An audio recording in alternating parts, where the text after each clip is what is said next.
Welcome back. आज तालिबान हमले का निशाना उन्हीं का एक साबिक कमांडर बना है जो कि इससे पहले तालिबान से मुंसलिक था, लेकिन अब उसने अपना एक अलहदा ग्रुप बना लिया था जिसके बारे में बताया जाता था कि वो तालिबान मुखालिफ तहरीक का हामी था। और एजेंसी में मुल्ला नबी खेल के मरकज़ पे आज सुबह 6:30 बजे हमला किया गया, जिसमें 6 हमलावरों ने हिस्सा लिया है और जिसमें खुद कुछ हमलावर भी शामिल थे। इस हमले के नतीजे में इत्तलात के मुताबिक मुल्ला नबी खेल जो कि साबिका तालिबान कमांडर है वो जख्मी रहा है और उसकी हलाकत की तस्दीक नहीं हुई है, जबकि 15 दूसरे लोग इस वाक़े में हलाक हो गए हैं। ये बहुत बड़ा वाक़या है जिसकी बाकायदा जिम्मेदारी भी कबूल की है तहरीक तालिबान ने।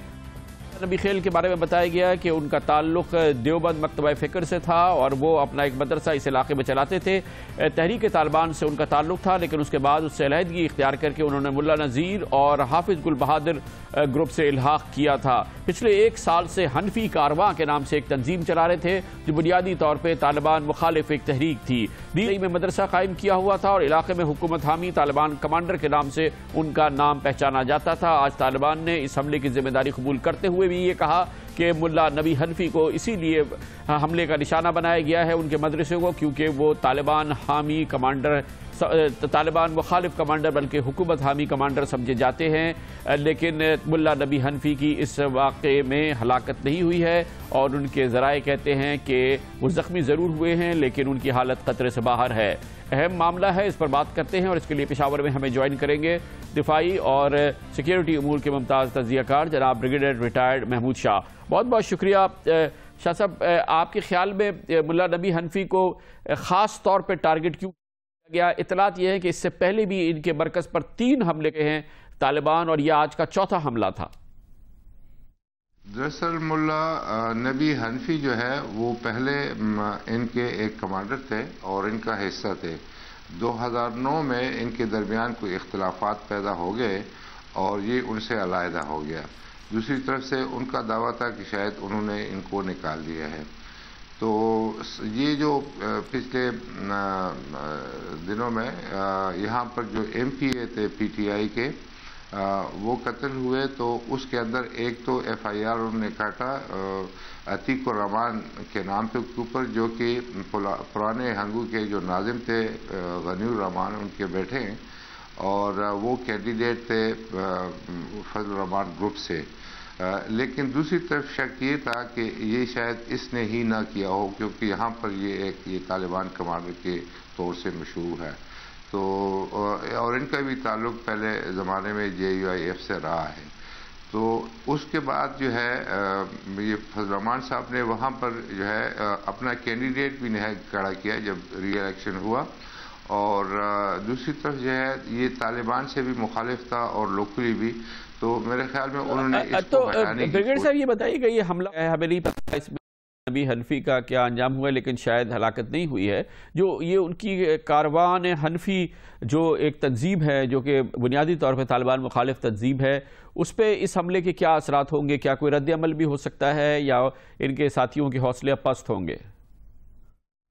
नहीं, मेरे ख्याल में ये एक ऐसा एरिया है कि इसके अलावा भी 2-3 और जो हैं, यानी ये अगर हम अफगानिस्तान की तरफ फेस करें तो रोड से लेफ्ट साइड पे है, जो कि स्पिनवाम के साथ इलाका ये मिला हुआ है।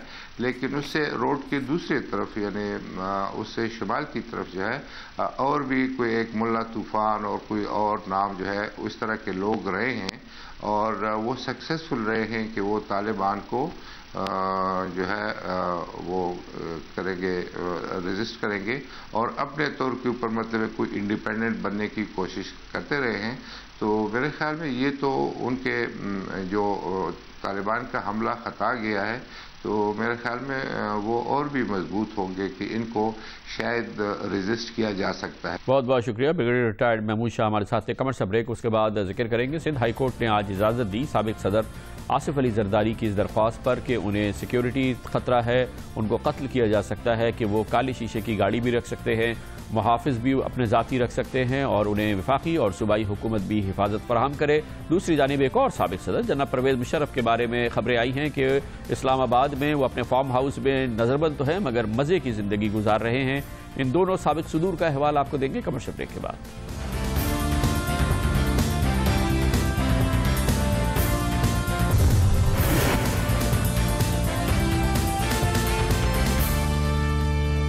Welcome back. साबिक सदर आसिफ अली जरदारी की जानिब से साबिक वजीर कानून फारूक एच नाइक ने आज सिंध हाई कोर्ट से रुजू किया और उन्हें बताया कि साबिक सदर आसिफ अली जरदारी को सिक्योरिटी खतरा है, तालिबान उन्हें कत्ल कर सकते हैं, इसलिए उन्हें मुकम्मल सिक्योरिटी की इजाज़त दी जाए। सिंध हाई कोर्ट ने इस तासुर को तस्लीम किया और उसके साथ ही उनको इजाज़त दी कि साबिक सदर अपनी हिफाजत के लिए चाहें तो काले शीशे वाली गाड़ियाँ भी रख सकते हैं, अपने लिए ज़ाती मुहाफ़िज़ भी हायर कर सकते हैं। इसके साथ ही उन्होंने कहा कि अगर साबिक सदर चाहें तो अपनी हिफाजत के लिए 100 असलह वाले लाइसेंस भी रख सकते हैं। 100 लाइसेंसेज उनको रखने की इजाज़त होनी चाहिए। और इसके उन्होंने विफाकी और सूबाई हुकूमतों को भी याद दिलाया कि साबिक सदर की हैसियत से जनाब आसिफ अली जरदारी को मुकम्मल सिक्योरिटी फराहम करना उनकी जिम्मेदारी है और इसके लिए इंतजामात भी किए जाएं। और ये हुक्म था आज सिंध हाई कोर्ट का। इसके साथ ही इतलात आई है कि साबिक सदर परवेज़ मुशर्रफ जो कि नज़रबंद हैं चक शहजाद में अपने फार्म हाउस में, उनके बारे में अब इतलात ये आई हैं कि गो के हिसार में हैं और कई सौ लोग उनकी हिफाजत पर मामूर हैं। लेकिन चक शहजाद में अपने वसी व अरीज फार्म हाउस में जनाब परवेज़ मुशर्रफ एक इत्मीनान की ज़िंदगी गुजार रहे हैं। उनके बारे में ये इत्तलात हैं कि वो रोज़ाना तकरीबन 75 मिनट वर्जिश भी करते हैं, टेलीविज़न देखते हैं, किताबें पढ़ते हैं और इसके साथ ही अपनी दूसरी किताब भी तसनीफ़ कर रहे हैं। इत्तलात के मुताबिक दूसरी किताब का मुसव्विदा अब उन्होंने तकरीबन तैयार कर लिया है और जिस पर के वर्करेजी से काम भी कर रहे हैं। इस दौरान ये भी इत्तलात हैं कि जनाब साबिक सदर परवेज़ मुशर्रफ क्योंकि उनका वसी व अरीज ये फार्म हाउस है उसमें चहलकदमी भी करते हैं और इसके अलावा ये भी इत्तलात है कि उनके दोस्त और उनके अहल खाना भी इजाज़त लेके उनसे मिलते रहते हैं जिस पर कोई कड़ी पाबंदी नहीं है। इस तौर पे उनकी सूरत हाल इत्मीनान बख्श कही जा सकती है। हाँ, मगर ये ज़रूर है कि वो अपने फार्म हाउस से नहीं निकल सकते। साबिक सदर परवेज़ मुशर्रफ के बारे में ये इतलात हैं जो कि अभी मैंने आपके साथ शेयर करी। ये दोनों साबिक सदूर हैं और बहुत पुराने साबिक सदूर नहीं हैं, लेकिन जनाब आसिफ अली जरदारी इसी सिक्योरिटी अलर्ट की वजह से पिछले कई हफ्तों से जब से उन्होंने इस ऐवाने सदारत छोड़ी है दुबई की अपनी रिहाइशगाह पे मुकीम हैं, अब उनकी हिफाजत के हवाले से हाई कोर्ट ने ऑर्डर जारी किया है जिसके बाद ये इतलात हैं कि जनाब आसिफ अली जरदारी मुस्तक़बिल करीब में पाकिस्तान वापस आ सकते हैं क्योंकि उनका इरादा पाकिस्तान में मुतहर्रिक सियासी किरदार अदा करने का है जिसके लिए वो लाहौर से और कराची से बाकायदा एक अपना सियासी रोल अदा करने के लिए तैयारी कर रहे हैं। सिक्योरिटी के हवाले से पाकिस्तान के सबसे बड़े शहर कराची में जो रुकावटें हैं ख़ास तौर पे इन आला हुक्काम और आला शख्सियात के हवाले से सुप्रीम कोर्ट ऑफ पाकिस्तान 2 बार सिंध हाई कोर्ट इस सिलसिले में अहकाम जारी कर चुकी है कि कराची के तमाम मकामात पर जो रुकावटें खड़ी की गई हैं की वजह से शहरियों को बहुत मुश्किलात का सामना करना पड़ता है, इन रुकावटों को फौरी तौर पर हटाया जाए। देखने में ये आया है कि इन अहकामात के बावजूद फ़िलहाल सिंध हुकूमत ने सिलसिले में इक़दाम नहीं किए हैं। ताज़ा तरीन सूरत हाल जानते हैं और इसके लिए हमें ज्वाइन किया कॉरेस्पॉन्डेंट कामरान रजी ने। बहुत बहुत शुक्रिया कामरान रजी साहब। बताइएगा कि इस वक्त क्या कैफियत है। 2 अहकामात सिंध हाई कोर्ट के आ चुके हैं, एक सुप्रीम कोर्ट का कि कराची में सिक्योरिटी के नाम पर जो पूरे इलाके बंद कर दिए गए हैं इनको फ़ौरन खोला जाए, इस सिलसिले में कोई पेशरफ्त है क्या?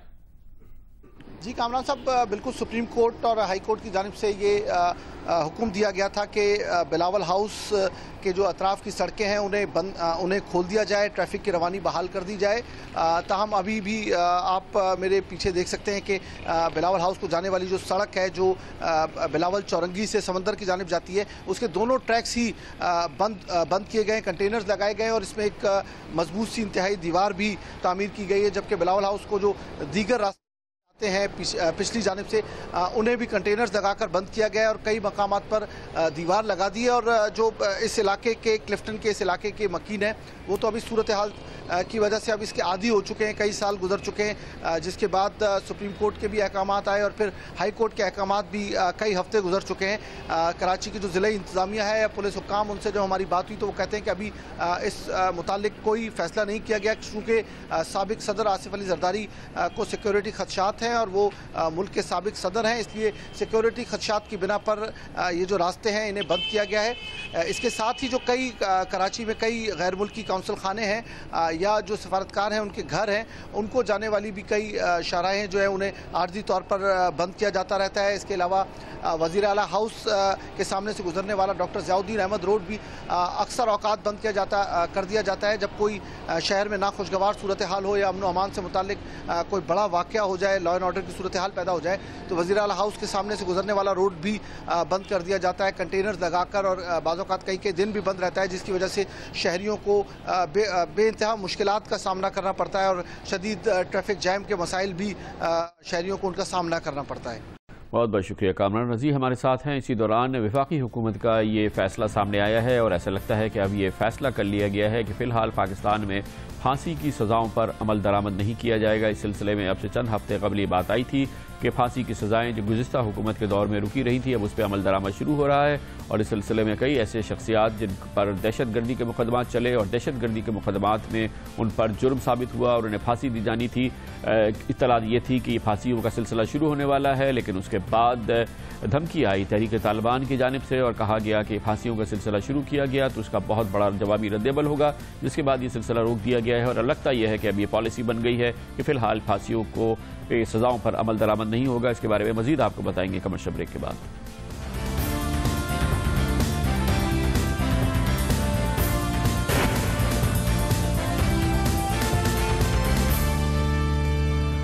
موجودہ حکومت نے فیصلہ کیا ہے کہ گزشتہ حکومت کا وہ فیصلہ جس کے ذریعے سن 2008 میں پاکستان میں پھانسی کی سزا پر عمل درآمد نہ کرنے کا فیصلہ کیا گیا تھا اسے برقرار رکھا جائے، یعنی کہ اب بھی پاکستان میں مزید پھانسی کی سزاؤں پہ عمل درآمد نہ ہو۔ اس کا مطلب یہ ہے کہ وہ لوگ جنہیں پھانسی کی سزا ہوئی تھی دہشت گردی کے سنگین ترین الزامات میں، قتل کے الزامات میں یا اسی قسم کے دوسرے بھیانک الزامات میں، وہ فی الحال ان کو پھانسی نہیں ہوگی اور وہ فیصلہ برقرار رہے گا۔ موجودہ حکومت میں تبدیلی کے بعد نئی حکومت نے فیصلہ کیا تھا کہ پھانسی کی سزاؤں پر عمل درآمد کا سلسلہ شروع کیا جائے گا تاکہ ملک کے قانون کے حوالے سے بھیانک الزامات میں یا بھیانک جرم میں جن لوگوں کو سزا ہوئی ہے وہ اپنے انجام تک پہنچے، اور اس کے لیے باقاعدہ اعلان کیا گیا تھا کہ دہشت گردی کے الزام میں ملوث افراد کو گزشتہ اگست میں پھانسی کی سزا دی جائے گی، لیکن اس کے بعد اس فیصلے کو مؤخر کر دیا گیا اور اس کی وجہ بنی وہ دھمکی آمیز خط اور دھمکیاں جو کہ طالبان کی جانب سے دی گئی، جس میں حکومت کو خبردار کیا گیا کہ اس سزا پر عمل درآمد کے نتیجے میں رد عمل سامنے آ سکتا ہے۔ فی الحال حکومت کا کہنا یہ ہے کہ وہ اس فیصلے کو برقرار رکھے گی، یعنی کہ وہ 8000 لوگ جنہیں پاکستان میں پھانسی کی سزائیں ہو چکی ہیں اور وہ پھانسی کے منتظر ہیں، منتظر ہی رہیں گے۔ حکومت اس فیصلے پر عمل درآمد کرنے والی نہیں ہے، اور آج کا اعلان باقاعدہ طور پہ وزارت داخلہ کی جانب سے بھی کیا گیا ہے، جو کہ ایک پیغام بھی تصور کیا جا سکتا ہے ان قوتوں کے لیے جو کہ پھانسی کی سزا کے مخالف ہیں، جس میں یورپین یونین بھی شامل ہے۔ اس کے ساتھ ہی ہمارے آج کے پروگرام کا اختتام ہوتا ہے۔ کل آپ سے پھر ملاقات ہوگی، کل تک کے لیے کامران خان کو اجازت، اللہ حافظ ناصر۔